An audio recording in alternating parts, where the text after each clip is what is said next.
அச்சம் சினம் அற்றோர் என்மயமாய் சரணடைந்தோர் ஞான தவத்தால் தூய்மையுற்றோர் பலரும் என்னை அடைந்தனரே.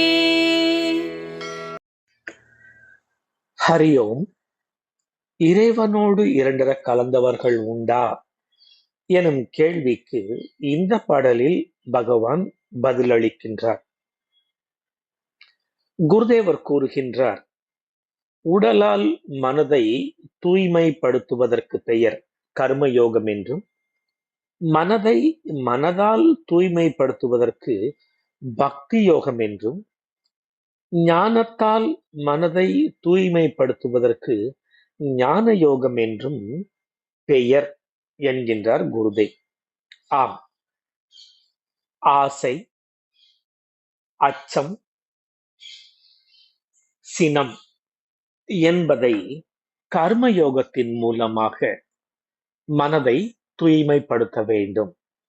ஆம், ஆசை, அச்சம், சினம் இவைகள் வரும் பொழுது பகவான் நாமத்தை சொல்லிக்கொண்டு இறைவனுக்கு அர்ப்பணமாய் அந்த கர்மத்தை செய்வதினால் உள்ளம் தூய்மை அடைகிறது. இரண்டாவதாக, என் மயமாய் சரண் அடைந்தோர். ஆம், பக்தியில் இறைவனை சரணடைந்து பகவான் நாமத்தை ஜெபித்துக் கொண்டு வாழ்பவர்கள் மனதை தூய்மைப்படுத்திக் கொள்கிறார்கள். மூன்றாவதாக, ஞான தபசா, ஞான தவத்தினால் மனதை தூய்மைப்படுத்துபவர்கள். ஆம், தவம் என்றால் எந்த ஒரு செயல், எந்த ஒரு எண்ணம், எந்த ஒரு சொல் என்னை இருக்கும் இடத்திலிருந்து உயர்த்துகிறதோ அது தவம். ஆம், அதற்கு ஞானம் தேவை, அறிவு தேவை.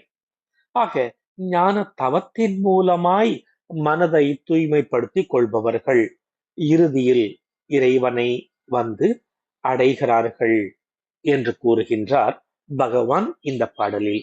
ஹரி ஓம்.